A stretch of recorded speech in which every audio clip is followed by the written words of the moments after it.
welcome to another edition of the Inspired Stories podcast, where leaders share their experiences so we can learn from their successes and be inspired by how they've overcome adversity. My name is Anthony Codaspoti, and today's guest is Tim Brown, co-founder of Lazy Moon Pizza. He co-founded Lazy Moon Pizza with a close friend, Matt Griffiths. Founded in 2004 near the University of Central Florida campus, their goal was to create a third space, which refers to a social environment that's distinct from the two spaces where people spend most of their time, home and either work or school, depending on where you are in life. They wanted a place where people could gather to relax, connect, and build community outside of those two traditional settings, like a coffee shop, a park, or even better, a pizza shop. We will hear how a failure is not an option mindset propelled them through the early difficult days and how that same mindset became very useful again during COVID. They pride themselves on not taking themselves too seriously, which is immediately apparent if you visit the Our Story section of their website, lazymoonpizza.com, and I'll explain shortly. But before we get into all that good stuff, today's episode is brought to you by my company, Add Back Benefits Agency, where we offer very specific and unique employee benefits that are both great for your team and fiscally optimized for your bottom line. One recent client was able to add over $900 per employee per year in extra cash flow by implementing one of our innovative programs. Results vary for each company, and some organizations may not be eligible. To find out if your company qualifies, contact us today at addbackbenefitsagency.com. Now back to our guest today, co-founder of Lazy Moon Pizza, Tim Brown. I appreciate you making the time to share your story today. I appreciate you reaching out. It'll be exciting to do it. So thank you.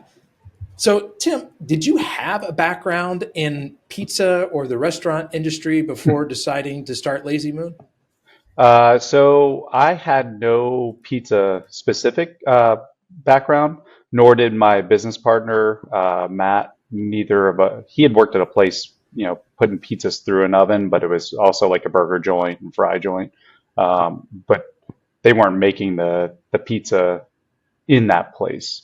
So we jumped into it head first without having specifically made pizza, but we were coming from fine dining and like a more classical culinary setting. So the idea of creating a tomato sauce and pairing it with a cheese and pairing it with a bread for us was familiar enough to jump into without knowing what we were jumping into. But we hadn't had any formal experience in that.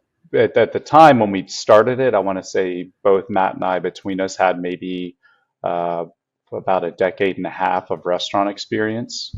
So it was okay, but we were really about 2 to 3 years only into the fine dining and like the full culinary perspective before we jumped off into Lazy Moon. And what was that prior experience like? You were working in another restaurant, maybe servers, managers, bartenders? Yeah, both Matt and I were managing. We were waiting tables. We were managing like their catering program with one of the other owners of the restaurant. We'd actually helped. It was a restaurant called Food Glorious Food in Tallahassee, and we had helped the two owners of that open that restaurant. There was an opportunity that just came, and with an interest to one day open my own restaurant, it seemed like a really good opportunity to try to do that and learn it with someone else and kind of on their dime, but respecting that, not like, oh, it's your money. We really wanted to learn it and see it through someone's eyes who had done it before. And so Matt and I both jumped into that with the owners of that restaurant. And so we were doing catering, pastry, we were line cooks, so we were making like stocks and sauces and fillets and things like that. We were doing a lot of catering at the time because it's the capital. So we were doing a lot of catering for different members of the Florida House and Senate. And it was a really intriguing and kind of like cool experience because we got to learn management. We got to learn how to really make and execute a lot of cooking styles, because so many of the chefs in there were trained We had classic French trained chefs. We had some people who had a lot of like Asian background, and so it was a fusion restaurant that we were just learning everything, and it was a really kind of a cool experience to be able to do that. And we weren't just working 40 hours a week. The owners were paying us for 40 hours a week, but both Matt and I were tucking into about like 60 or 70 hours a week because we just wanted to learn. And the other option for that was to go out and uh, pay for culinary school or for an experience where you get that experience. And we found the better way for ourselves was to just go garner the experience, kind of get paid for it, and really get it, Rather in than shelling stride. out a lot of money to pay a culinary institute to learn, you're getting paid something, putting in tons of hours, but getting same, maybe even better experience because it's real world. You're getting all the warts and wrinkles and struggles that go along with opening up a real business. Right, and that's how we looked at it. My dad had done the Culinary Institute. He had opened a restaurant when I was really, really young, and he sent me all of his old books.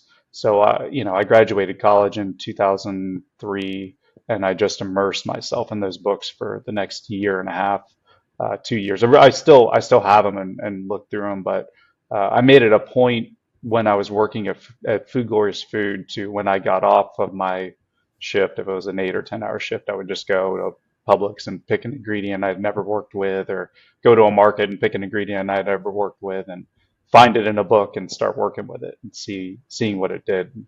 And then we would take that back into the restaurant and kind of play with it further there. And it was a really, for Food Glorious Food, it was a really cool experience because they were willing to teach us. And we came into it as willing participants to say, like, we'll wash dishes, we will, clean the floor, whatever you have for us, we will do it if you will teach us this trade, and really teach us how to execute on food the way that restaurant was doing. So it was a neat little internship is kind of how we played it. So it's interesting. We're getting some really good experience in fine dining. How do you move from that to an idea for a pizza shop, which is still a dining experience, but Mhm. very different? Yeah, well, we were doing casual fine dining, so it was all fine dining execution on the food, but it was in a more casual environment, and we started to see that. And we also did fine dining in that same town and proper fine dining establishments, and we found that we liked the clientele in the casual fine dining more than we liked the approach in the fine dining. And it was the same people, but it was the onus that they put on you when you stepped into uh, that really reserved space. It was, it didn't seem as personal. You seem more of a mechanism to get them their food, whereas when we were in the casual fine dining, it was more of a partnership of bringing them on a journey through the food. And we really liked the idea of working with the uh, people at the table to see what they wanted rather than them coming in and just we were treated differently because it was a fine dining establishment than we were in a casual environment. And we really liked the casual environment. So we The started casual glomming on. environment had a little bit more, I don't know, social interaction.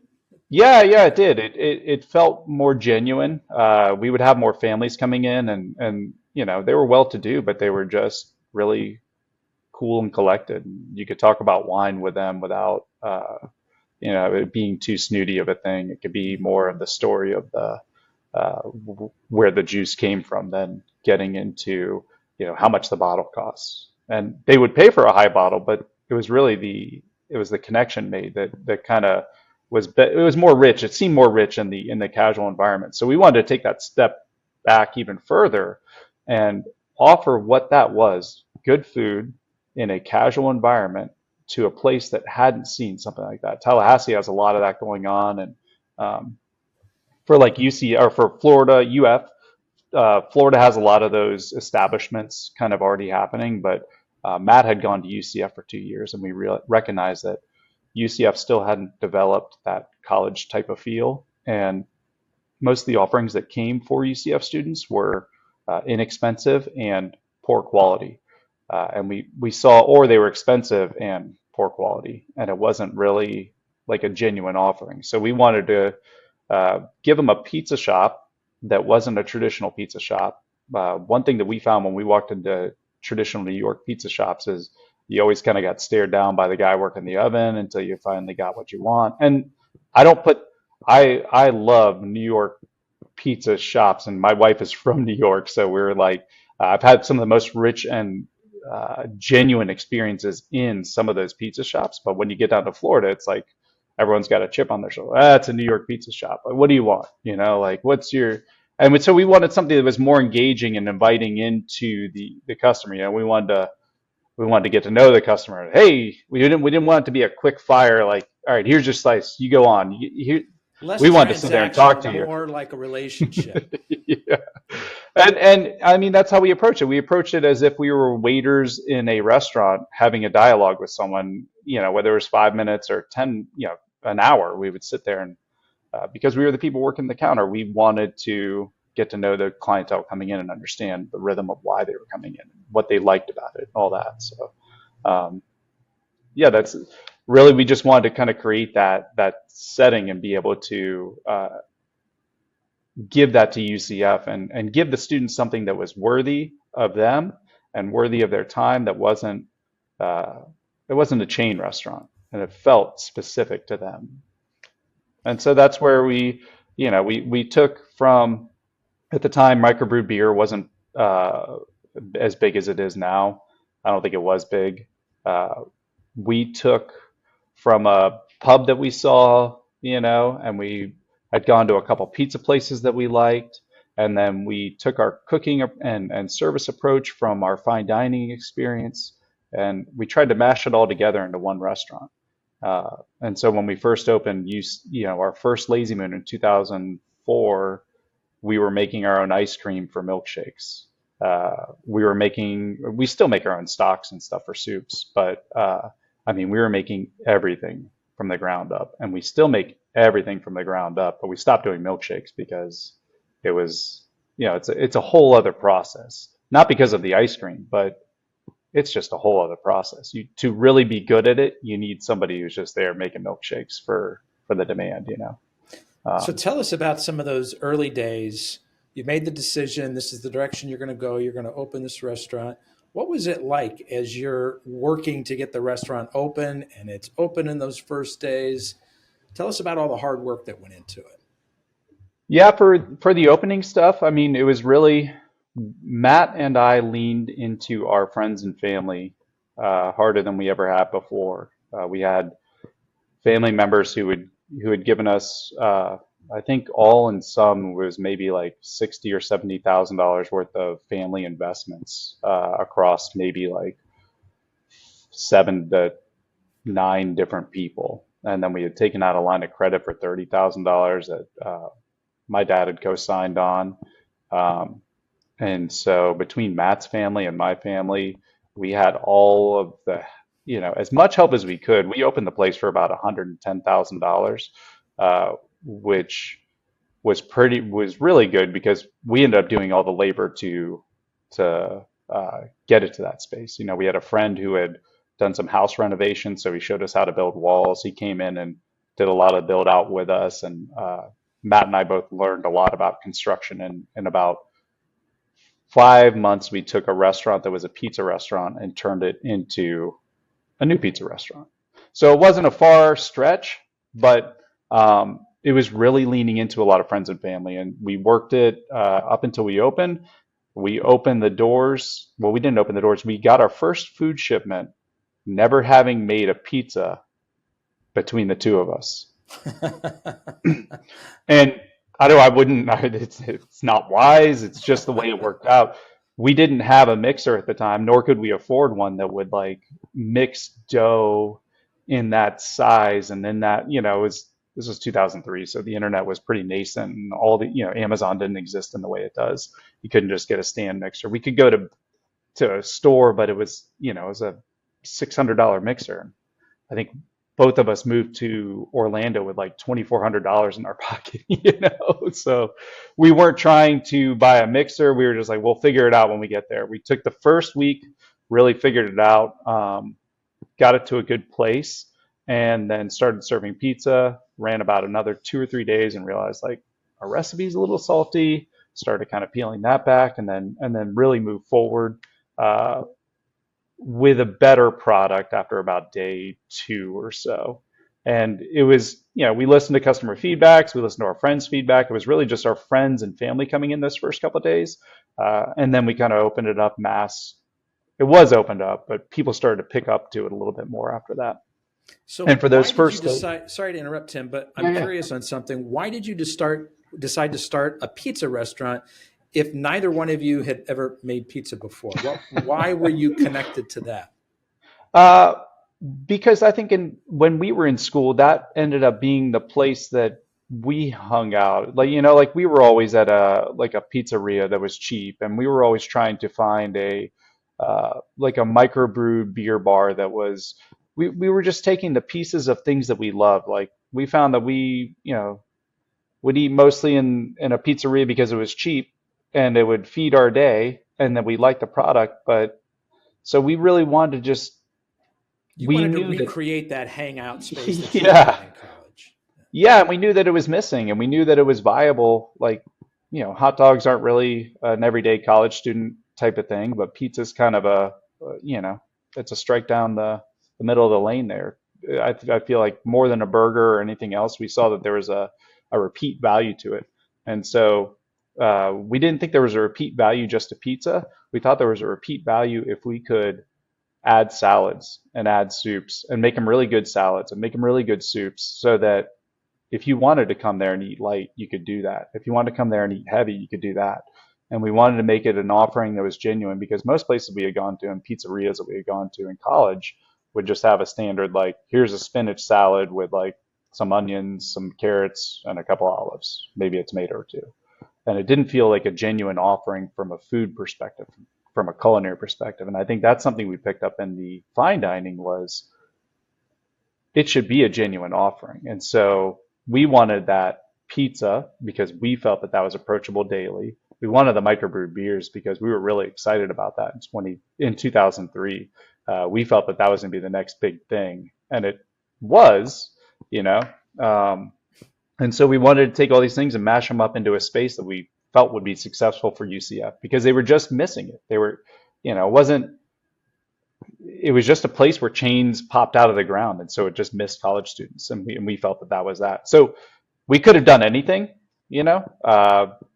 We were pretty headstrong. And I think having come from a kitchen where we were doing such large things, pizza just felt like it was still approachable. I mean, the cheese is, you find a good cheese, you make a tomato sauce. There's only so many renditions of a tomato, although there's a lot. But there's, we're in a lane, and then we figured, we know what type of bread we want. We just have to recreate this bread and get it to a kind of a sourdough texture and a sourdough flavor without being a full sourdough, and get a like a bread texture. And so we knew how to do that. We had just never done it, you know? You had never done it specifically for a pizza. Yeah, we knew the techniques and tactics to get the thing to the place. So there was a learning curve. The early days we were learning, I didn't know how to toss a pizza, and Matt couldn't put a pizza in the oven and get it out round, you know? So each of us had a skill set that the other one needed, and we were continually for the first month and a half trading off on that skill set. So we both had to be there at 8:30 every morning because we had to set up. We had to be there when 11 o'clock happened, because if they needed a pizza, they needed both of us. They shouldn't have, but they definitely did. So there was a definite, that would probably be the piece where there was a lot of inefficiency built into how we approached it, because we were both serving a function of this thing that neither of us had done. So, Tim, you guys are known for your very large pizzas, Hmm. right? And when I first found that information, I thought, oh, okay, these guys are more of like a bulk value play. Big pizza, it probably tastes all right. But as Sure. I'm listening to you talk about all of your fine dining experience and how you're taking a lot of those lessons and bringing them into your new pizza restaurant, it seems to me that maybe I've misjudged what the pizza is like. I get the sense that there's a lot more from a culinary perspective that's going on in the kitchen behind the scenes that probably doesn't get the attention that it deserves. Am I on the right track here? For sure. And I think a lot of that was just us kind of being humble about the approach. We didn't, our mentor and boss at Food Glorious Foods, who is still a friend of ours, his whole approach was just do it right. Don't worry about the guy behind you or next to you, like not in like a ignore them type of way, but don't worry about what they're doing. If you're doing your thing correctly and you're approaching the food correctly, and you guarantee that all of your staff are upholding that value, it'll just people will come. They'll find it. They'll figure it out. And so we came from a place where again, social media wasn't big, so the idea of putting that billboard out there for everyone to pick up wasn't something that we were trying to do. Our way of putting that billboard out there for people to pick up was when you come into the place, you're going to find the value in it because we're going to assure that it's sitting there on your plate. And that's the billboard. It wasn't like, hey, look at us. We aged your dough for 3 days. We've been doing that from since 2003, and we slow ferment it so that there's a larger flavor build. It's like a lager versus an ale.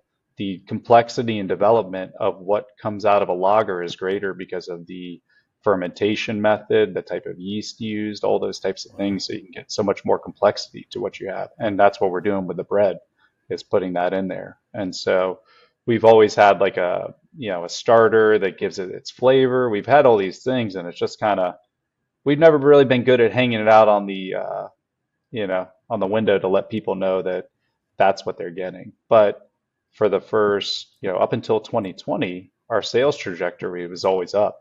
And so we felt that the billboard was working in that way, And so And that's what where, happened in 2020? well, 2020, obviously, COVID happens, and we are a space that is set up for pure social engagement. We didn't deliver. We did 25% of our overall sales in pickup, and the rest of it, the remaining 75 to 77 on any given month, was purely in-house dining. And we were doing anywhere from 4,800 people a week to 7,000 people a week through each restaurant. And so we got to a point of refinement where while we're doing this quality and we're doing all of this with the food, we moved from a space where we were really focused highly on quality to then speed. And that really happened because as our trajectory kept going up, we had to find ways to make sure that the pizza met the timing, the quality, the crisp, all that thing that it needed to in order for that to happen. So we took a beat back from actually developing menu items and moved our efforts into internally making sure that we were able to execute for 1,000 people the same, or 1,000 people a day, the same way we would for 500 people a day. And so that became kind of our challenge between 2013 and 2020, was just keeping up with the speed of growth and keeping that ability internally operationally to get it to be able to where if you walk in the door today, Anthony, and you walk in the door 3 months from now, you should have the same experience. And so we were really focused on that prior to COVID, and then we were getting ready. 2020, it's pretty wild. 2020 was going to be our big growth year. We were planning on the mid to back end of 20 to start really picking our new markets for footprint and stamp out, acquiring our investment, from really putting together an investment strategy and trying to take our footprint and stamp it out. So, but that offered its own challenges, and I think it has changed a little bit of the trajectory of where we are internally and externally. And I think it's been, as rough of a time as it has been since COVID for everybody. I think we're finding a niche and a footprint within that to be able to, come out of it that's similar to how we went into it. So we're now doing delivery through third-party services and all that type of stuff, which has been a help for it. But really, I think COVID just shifted the landscape because people couldn't come in and engage socially. And our entire model was built on that idea. And that hurts a place because everyone inside, we had 115 employees going into COVID. and we were able to keep a majority of them, but a lot of that leaned into some of that government funding and things like that. Uh, and there's a whole host of like up and down within that process. So we can even talk, more in depth about that. There's so many different directions with that. Do you Um, feel like you guys have come out of it and people are back in the restaurant like they used to be, or has it not come back to as many people being back in shop? yeah, so we are actually starting to get back to pre-COVID, like our sales numbers. Uh, I think because we exist in a space where we're very affordable and there's a quality aspect, I think, have been able to, because I think people are still getting hit economically pretty hard at the grocery store and all the different things in the day-to-day construct for a person. I think they find value in what our offering is, and that you can come in, you can have a sit-down dinner. It will be quality, and you can have an experience like a sit-down dinner at any other place, but it's fast casual. There's not a necessity to tip, uh, but most people tip to some degree. It could be $1, it could be $2, it could be $10. It doesn't matter what that is, but I think there's a value in it as opposed to it gives the feeling of an experience, and it is an experience without it being a $100 experience. So we found that there's a lot of we're starting to pick up traction on the backside of COVID from that, and we're also picking up traction from just the labor market being there. That really came back in about fall of 2023. I know that COVID ended or subsided a little bit in around late 20 or early to mid 21.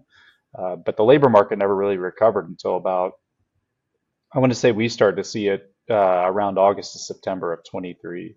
And that's when you could really go and say, hey, we're hiring, and you'd have people coming to the door.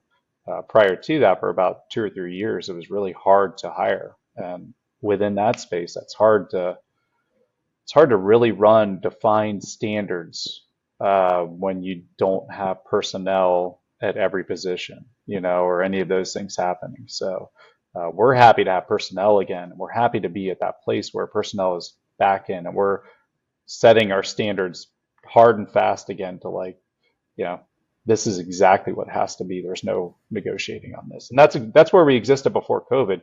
We existed there because of the volume coming through the door. The demand was so much that we had to be on point. We couldn't fall off of that or you'd miss the business that day. And then when we hit COVID, everyone just kind of, I mean, you went from 100 miles an hour to 10, and everyone just kind of in the car, like, what do we do? Mm. So uh, So for us, it was, I'm hearing you say that the excuse me, the labor market's been coming back. You put that there's a job available, you get people showing up. I'm curious what kind of strategies you guys have found once you find some good folks. How do you hold on to them? uh, we we try to keep really good communication with them through the employment process for them. So in their first 3 months, we want to round up with them and find out how their intake and experience has been with the team. We try to make sure that we're really hiring not on experience but on personality. We want you know you don't have to have restaurant experience. I mean, we got into it without even making pizza. One can learn that. It doesn't matter where you're coming from. I think it matters most how you are with people. If you're excited by engaging people, if you're a positive person. And so we try to really hone in on the people who are more positive, or we really try to get just kind of we're looking at the overall company as an organism that's living, and we want the most important part of that ecosystem, which is our employees, to be harmonious with each other. And I think that's one thing that's hopefully set us apart over time, and kind of helped to create that lore or story over time that we started with, is that I think a lot of people who have passed through our organization have found lifelong friends in their workmates. I don't think that's unusual for a workspace, but I think the mass and numbers at which that's happening in Lazy Moon is really wild. I mean, I'll see entire groups of people just moving and living with each other. It's like generations, and you'll just see each of the, we've got a generation in New York, we've got a generation in LA or San Francisco of these groups of people that all work together and are now like in a different space. So I think the way that we've always done it, Anthony, is really good communication, picking the people that are going to gel with the people around them, and the idea of a common respect in the workspace is really upheld. We try not to, you know, mess around with it. And I think that's one of those standards that got messed with is like before COVID, you would not call out to a shift without someone, covering it, or the onus was on you because that's your job, and then during COVID, it kind of switched to the onus is on the employer if you want to do business that day.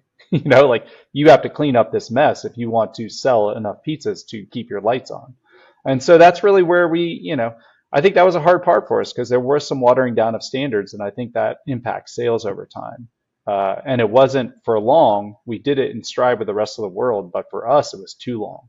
It never felt good to, that person's tardy. Okay, well, we'll give them another chance. Not Just that person's tardy 7 times. We'll give them an 8th time. It should have happened at 3, but we're going to go to 10. It's just not something we want to do. We you want had to to hold. downshift your standards just because, I Yeah. don't know, that's how the world had sort of shifted for the moment. Yeah, and it hurts to say it because nobody wants to say that, but I think there were a lot of companies that did that in a lot of different ways. It may not have been like, overt, but I think a lot of places did, and you could see it as a consumer. It's certainly a recurring theme that I've heard from the folks that I get to interact with. So you guys weren't alone in that respect. Now, Sure. I got to tell you, Tim, when I was doing my research for this interview, I had a little bit of a hard time finding info on you guys. No social media, no LinkedIn page. I went to your website and there's an Our Story section. I said, okay, great. I'll get some good background here. But, the first thing that I saw there was it talks about how someone named Guido Brownzini was exiled from Italy to America for tossing pizzas that were too large. And there's a follow-up. A single one of his pies then served everyone aboard the Mayflower.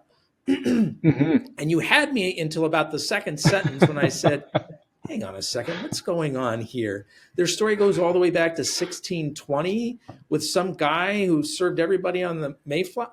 So it was clear to me that you guys were taking a we don't take ourselves too seriously approach to storytelling. But, with everything that goes on behind the scenes into the quality of your pizza and everything that you've been doing to try to build community, why have you guys maybe not been more out in the forefront to tell your own story? Yeah, I think we were just we were evolving from a time where social media wasn't a heavy presence, and so most of the stories that we ever read from restaurants were posted on their website, and we never saw fit to do that by the college because we found that most college kids being there for 4 years weren't terribly interested in our story. We felt uh, they were kind of self-centered in their own lives at the time, and they were the center of their universe, which is cool. We're totally down with that. And so we didn't want to be the boring old people who are like, hey, here's how we start. Check us out. Like we just wanted to be the cool friend who they came in, they got to see us. We weren't boring them with a lot of details. We gave them what they wanted, and we made it fun for them. And so we never delved too deep into our story until we did a website back in like 2006 or 7 was when we did our first website, and we put a story up there at that time which felt fun, and it felt like it could have more grab for the students' curiosities than what our story is. Although I think our story is really cool, it didn't feel like they really would have cared. And I think for us, we did ourselves a disservice and not because I think there are some relatable points to our story. We didn't, we had some help, but a lot of the things that we did were really on our own back. And so we we just kind of took that and we're like, people won't really care about that. Everyone works hard, you know.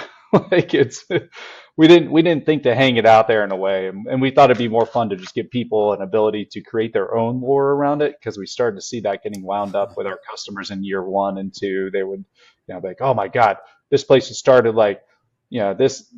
My wife was a student coming into UCF, and she thought that it had been there for like half a decade, and we were only there for like 2 years maybe, or maybe even a decade. She's like, everyone who came when I came in, everyone said you had to go to Lazy Man. Like they thought it had been there for forever, and we were fine to let people think that.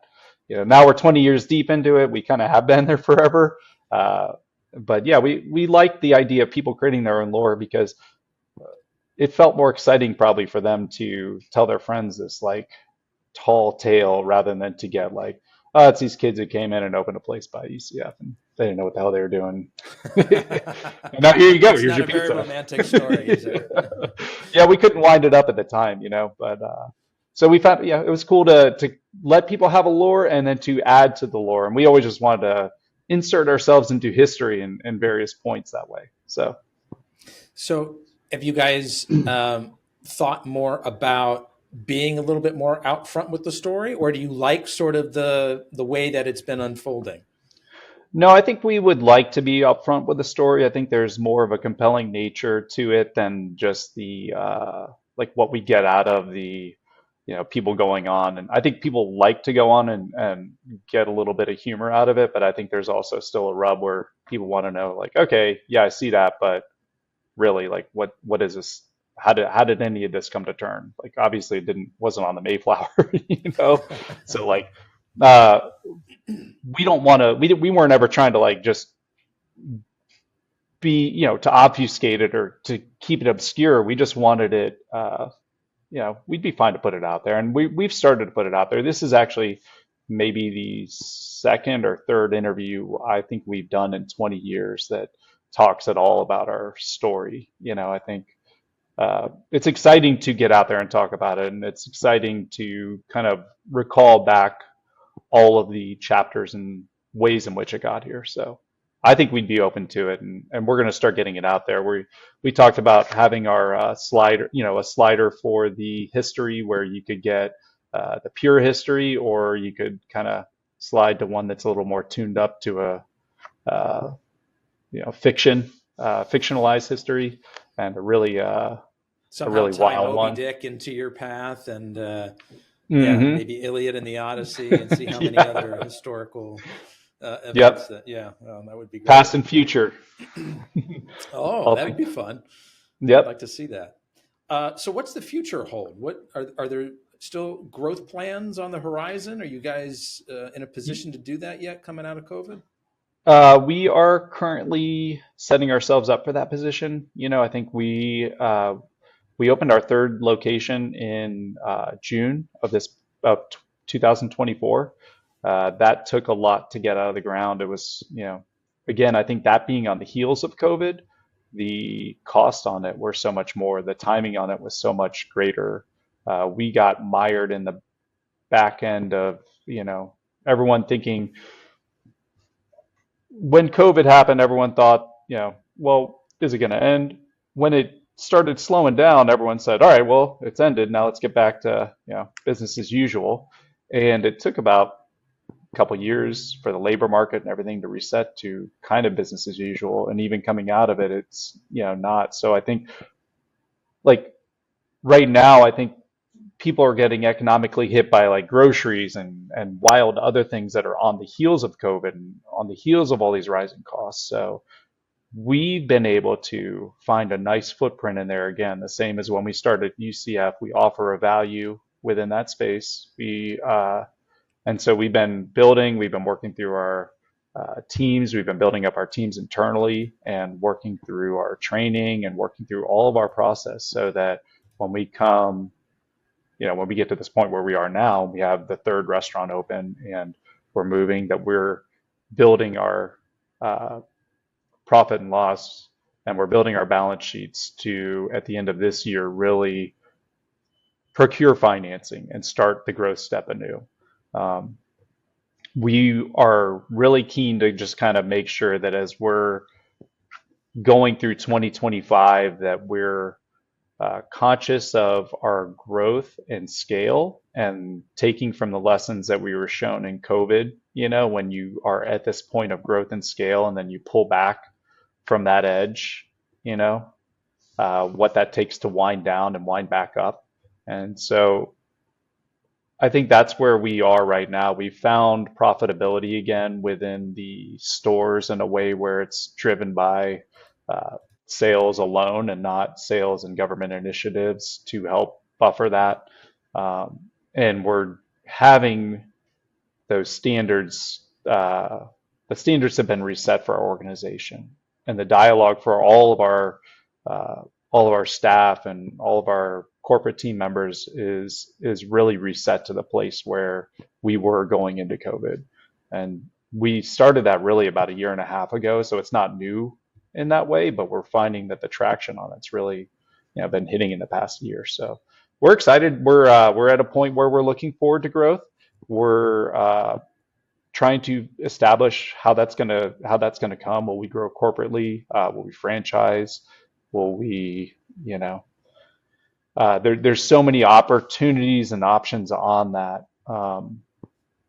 And so I'm going to people that I know in the industry to kind of find out the best way to approach that, because some of them approached that pre-COVID and then now would have different responses after COVID.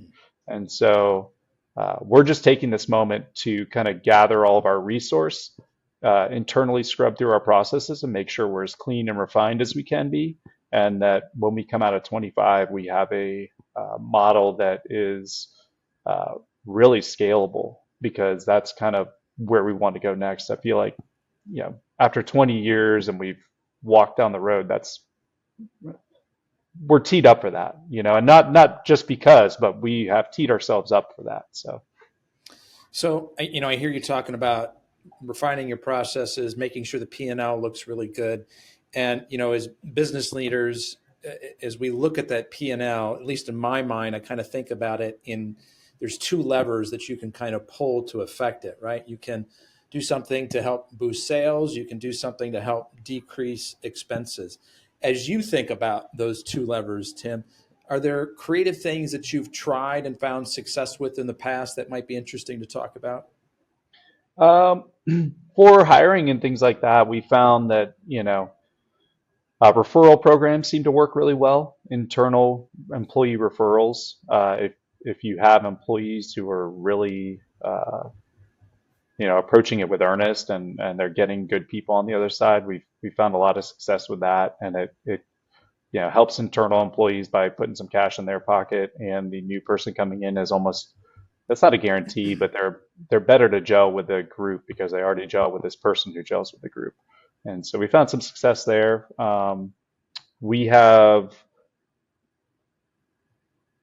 tell you, I think we're also blessed to be by a college campus. So we have a lot of opportunity with just young people by that campus. And so I think there's a lot of resource within that.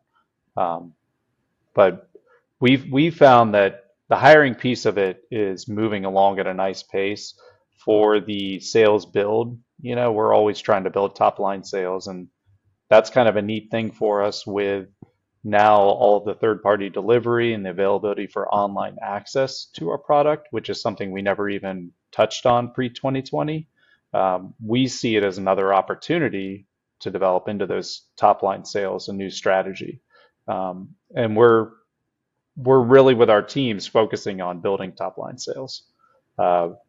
We're just kind of beating the market and getting out there and talking with communities and sponsoring groups. And our approach to building top line sales has always been that it's more of an outreach piece to bring social organizations, groups in, find people who are not underfunded, but don't really have the backing, but have a social structure and an engagement point, and giving them a place from which their platform can originate, or where they can congregate to develop their ideas.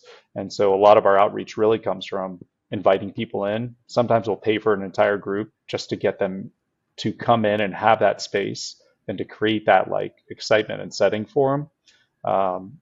And it's it we have a layered approach, I guess. We have a team of people who kind of work on a couple of different community aspects in order to like just keep building top line sales. So, and we're now starting to get into retail. We're doing our own like hot honey that we make, and we are getting ready to launch like a t-shirt retail for ourselves. So we're always looking to build the experience or build something that has a value within the brand that customers will pick up on.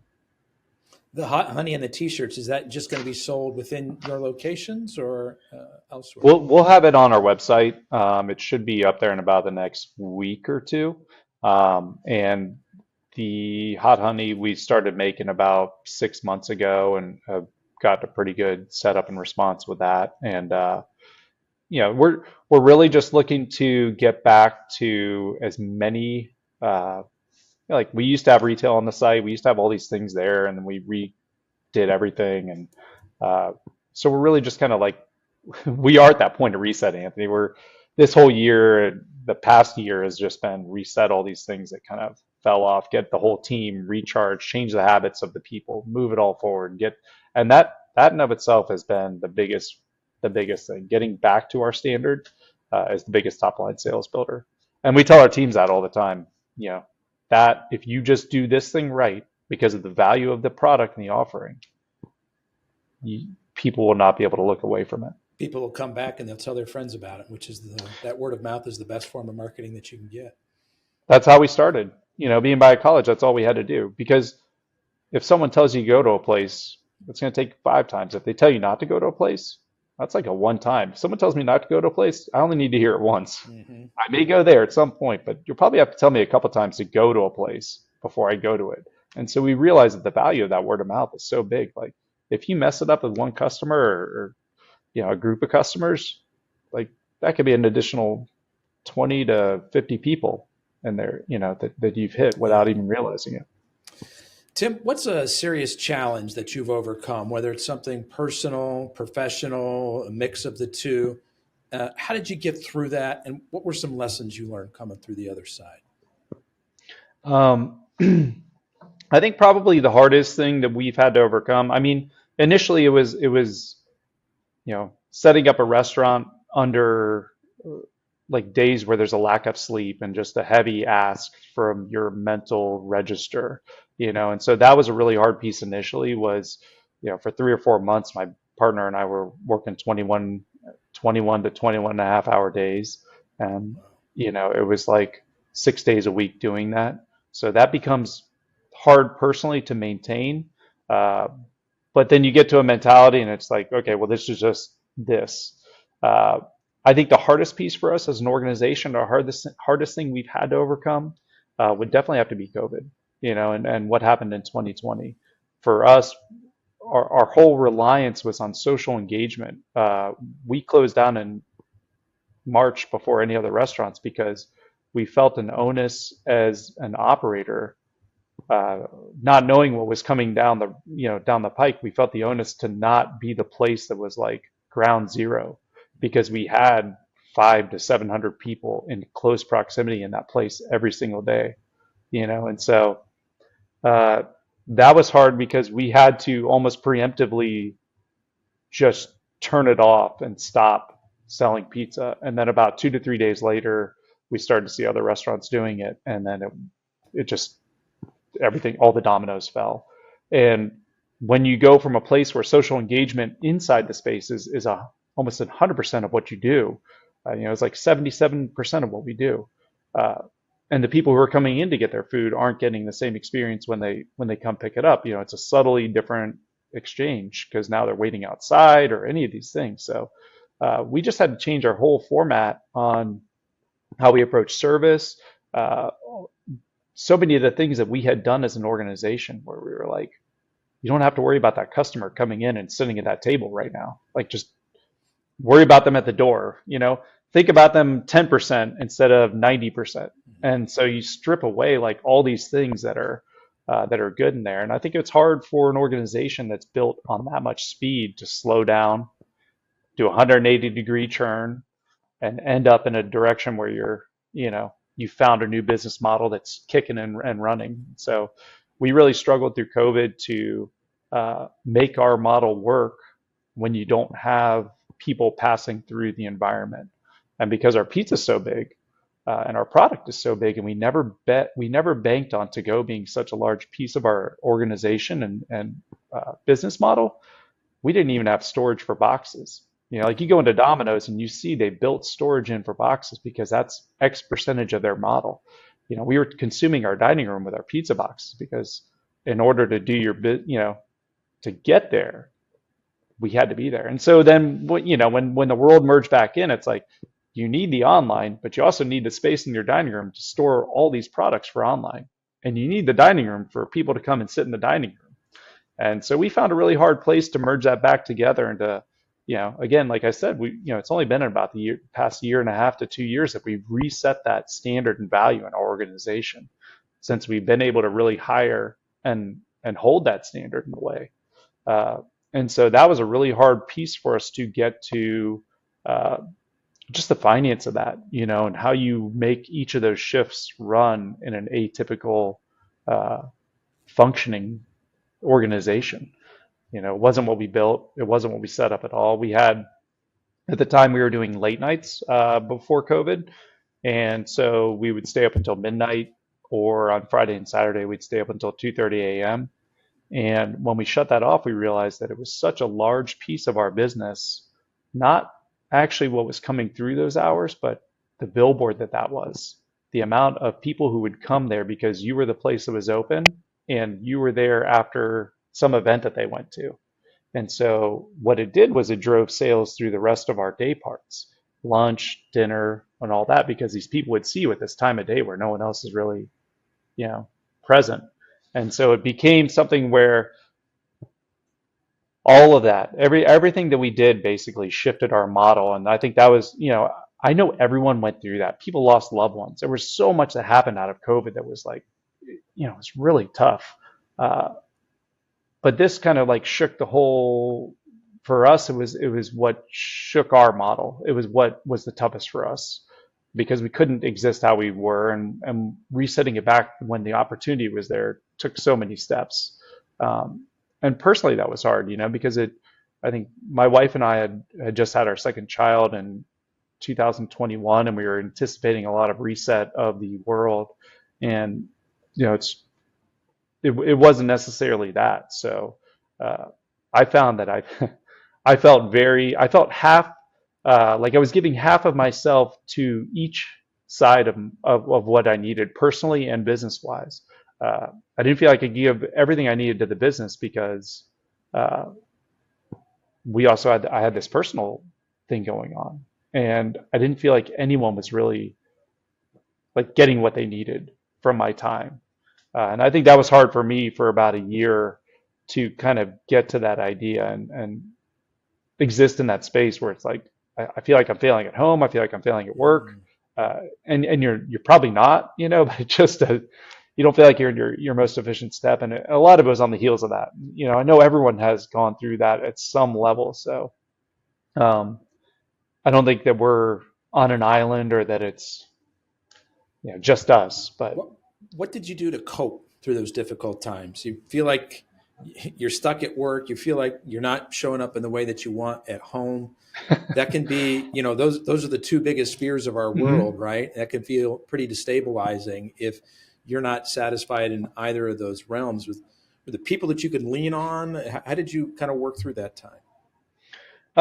We have a lot of people in our organization who I was able to, really open up to and be vulnerable with on that. And uh, I don't think it was something where they necessarily felt that way, but it just felt that way for me to how I normally am. I think at times it felt that way at home just because there's so much necessity for the development of a child, the same way as there is a business. But it's so important for the child. I think I coped really. I would wake up earlier in the morning. I'd wake up anywhere from 4 or 5 in the morning and just start working. It's like if there has to be more hours in the day, I'll just carve them out. And so there was about a 3 or 4 month period where I was like, until I feel adequate in either of these departments, I'm just going to keep doing this. And then, eventually you feel like you've gotten ahead of the things that are just trailing off in your mind. And we got to a pretty good point. But for me, I think coping is really kind of results back to that same thing we did in the original days of Lazy Moon. It's just the only way out is through. So just start digging and go.